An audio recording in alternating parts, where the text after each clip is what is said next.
Hi friends, welcome to cook with Vibha club. Friends, ನಾನಿವತ್ತು ಬೆಳಗಾವಿ ಕುಂದ ಮಾಡ್ತಾ ಇದ್ದೀನಿ. ಇದು ತುಂಬ ಬೇಗನೆ ಮಾಡ್ಬೋದು ಫ್ರೆಂಡ್ಸ್. ಹಾಲು ಮೊಸರು ಯಾವುದನ್ನು ಯೂಸ್ ಮಾಡ್ದೇನೆ ನಾನು ಮಾಡ್ತಾ ಇರೋದು. ತುಂಬ ಬೇಗ ಬೇಕು ಅಂದರೆ ಈ ಥರ ಮಾಡ್ಕೋಬೇಕು ಫ್ರೆಂಡ್ಸ್. ತುಂಬ ಚೆನ್ನಾಗಿರುತ್ತೆ.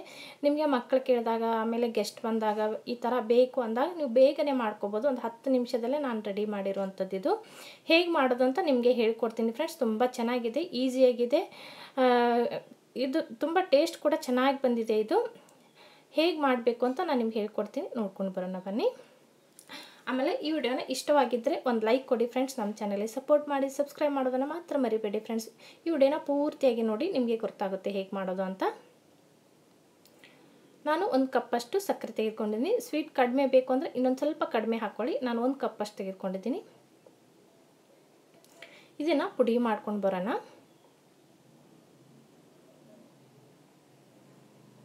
ನೋಡಿ ಫ್ರೆಂಡ್ಸ್, ಇದಾಗಿದೆ. ಈ ಥರ ಪೌಡ್ರ್ ಆದರೆ ಸಾಕು, ಕರೆಕ್ಟಾಗಿದೆ. ಇದು ಮಧ್ಯೆ ಮಧ್ಯೆ ಸಕ್ಕರೆ ಉಳಿಬಾರ್ದು, ಪೌಡ್ರ್ ಆಗಿರಬೇಕು. ಇದನ್ನು ಇವಾಗ ಸಿಮ್ ಫ್ಲೇಮಲ್ಲಿ ಇಟ್ಕೊಂಡು ಒಂದು ಪ್ಯಾನ್ ಇಟ್ಕೊಳ್ಳೋಣ. ತಳ ದಪ್ಪ ಇರೋದನ್ನು ತೆಗೆದುಕೊಳ್ಳಿ. 2 ಕಪ್ಪಷ್ಟು ನಾನು ಖೋವಾ ತೆಗೆದುಕೊಳ್ತಾ ಇದ್ದೀನಿ. ಪ್ಯೂರ್ ಆಗಿರುವಂಥದ್ದು ಇದು ನಂದಿನಿ ಖೋವಾ. ಇದು ಸಿಮ್ಮಲ್ಲಿ ಇಟ್ಕೊಂಡು ಇದು ಕರಗೋ ಮಟ್ಟ ನಾವು ಇದೇ ಥರ ಮಾಡ್ಕೋಬೇಕು. ನೋಡಿ, ಇವಾಗ ಇದು ಕರಗಿದೆ. ಇದೇ ಥರ ಒಂದು 2 ನಿಮಿಷ ಅಷ್ಟು ಇದೇ ಥರ ಮಾಡ್ಕೊಳ್ಳೋಣ.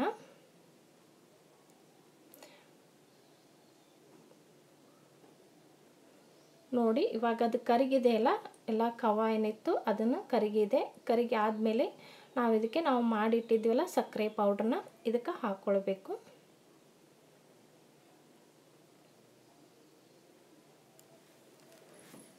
ಇವಾಗ ನಾನು ಪೌಡ್ರ್ ಹಾಕ್ತಾಯಿದ್ದೀನಿ, ಸಕ್ಕರೆ ಪುಡಿನ. ಸಕ್ಕರೆ ನೀವು ಕಡಿಮೆ ಬೇಕು ಅಂದರೆ ಸ್ವಲ್ಪ ಕಡಿಮೆ ಹಾಕ್ಕೊಳ್ಳಿ. ಟೇಸ್ಟ್ ನೋಡ್ಕೊಂಡು ಬೇಕಿದ್ರೆ ನೀವು ಮತ್ತೆ ಹಾಕ್ಕೊಳ್ಬೋದು ಫ್ರೆಂಡ್ಸ್. ಇದು ಖೋವಾ ಆಗಿರೋದ್ರಿಂದ ತುಂಬ ಟೇಸ್ಟ್ ಕೊಡುತ್ತೆ. ಇದು ನಾವು ಹಾಕಿರೋ ಸಕ್ಕರೆ ಪುಡಿನ ಇದರಲ್ಲಿ ಚೆನ್ನಾಗಿ ಹೊಂದ್ಕೊಳ್ಬೇಕು. ಅಂದರೆ ಸಕ್ಕರೆ ಕರಗಬೇಕು ಇದರಲ್ಲಿ. ಆ ಮಟ್ಟ ನಾವು ತಿರುಗುತ್ತಾ ಇರಬೇಕು. ಹಾಗೆ ಹಾಕಿಬಿಟ್ಟು ಬಿಡೋಕ್ಕೆ ಹೋಗಬೇಡಿ, ಕೈ ಬಿಡೋಕ್ಕೆ ಹೋಗಬೇಡಿ. ಕೈ ಬಿಟ್ಟರೆ ಮತ್ತೆ ಹೊತ್ತೋಗುತ್ತೆ ಕೆಳಗಡೆ. ಅದಕ್ಕೋಸ್ಕರ ಇದು ಕಂಟಿನ್ಯೂಸ್ಲಿ ತಿರುಗ್ತಾ ಇರಬೇಕು. ಈ ಥರ ಮಾಡೋದ್ರಿಂದ ಕರೆಕ್ಟಾಗಿ ಬಂದಿರುತ್ತೆ ಇದು. ಅದಕ್ಕೋಸ್ಕರ ಇದೇ ಥರ ಮಾಡ್ತಾಯಿರಿ. ಒಂದು ಸಿಮ್ಮಲ್ಲಿ ಇಟ್ಕೊಂಡು ಒಂದು 10 ನಿಮಿಷದವರೆಗೆ ಮಾಡಿ. ಈ ಥರ ಕಂಟಿನ್ಯೂಸ್ ಆಗಿ ತಿರುಗ್ತಾ ಇರಿ, ಕರೆಕ್ಟಾಗಿ ಬರುತ್ತೆ ಇದು.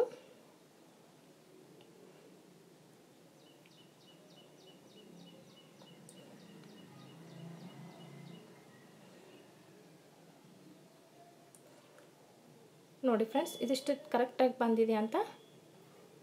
ಇವಾಗ ಫ್ಲೇಮ್ ಆಫ್ ಮಾಡ್ಕೊಳ್ಳೋಣ. ಇದಾಗಿದೆ. ಒಂದು 10 ನಿಮಿಷ ಆದರೆ ಸಾಕು, ಅದಕ್ಕಿಂತ ಹೆಚ್ಚಿಗೇನು ಮಾಡ್ಕೊಳಕ್ಕೆ ಹೋಗಬೇಡಿ. ಇದನ್ನು ಕಂಪ್ಲೀಟಾಗಿ ತಣ್ಣಗಾಗೋವರೆಗೂ ಇಟ್ಟು ಬಿಡೋಣ. ನಾನು ಚಾಕ್ಲೇಟ್ ಎಸೆನ್ಸ್ ಹಾಕ್ತಾಯಿದ್ದೀನಿ, 1/3 ಟೇಬಲ್ ಸ್ಪೂನ್ ಅಷ್ಟು. ಇದು ಆಪ್ಷನಲ್ಲು, ಬೇಕಿದ್ರೆ ನೀವು ಹಾಕಿ, ಬೇಡ ಅಂದರೆ ಏಲಕ್ಕಿ ಪುಡಿ ಕೂಡ ಹಾಕ್ಕೊಳ್ಬೋದು. ನಾನು ಇದು ಟೇಸ್ಟ್ ಡಿಫ್ರೆಂಟಾಗಿ ಬರುತ್ತೆ ಅಂತ ಹಾಕಿರೋದು. ಇದು ಚಾಕ್ಲೇಟ್ ಇರೋದ್ರಿಂದ ಮಕ್ಕಳಿಗೆಲ್ಲ ತುಂಬ ಇಷ್ಟ ಆಗುತ್ತೆ ಫ್ರೆಂಡ್ಸ್. ಅದಕ್ಕೋಸ್ಕರ ನಾನು ಇದನ್ನು ಕೂಡ ಹಾಕ್ತಾ ಇರೋದು.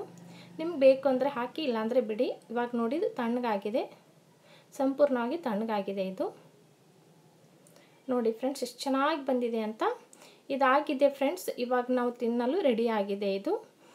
ಈ ವಿಡಿಯೋನ ನಿಮಗೆ ಇಷ್ಟವಾಗಿದ್ದರೆ ಫ್ರೆಂಡ್ಸ್ ಲೈಕ್ ಕೊಡಿ ಫ್ರೆಂಡ್ಸ್. ನೀವು ಲೈಕ್ ಕೊಟ್ಟರೆ ನನಗೆ ಮತ್ತೆ ಮುಂದೆ ವಿಡಿಯೋ ಮಾಡೋದಕ್ಕೆ ಇನ್ನೂ ಖುಷಿ ಕೊಡುತ್ತೆ. ಅದಕ್ಕೋಸ್ಕರ ನೀವು ಲೈಕ್ ಕೊಡಿ.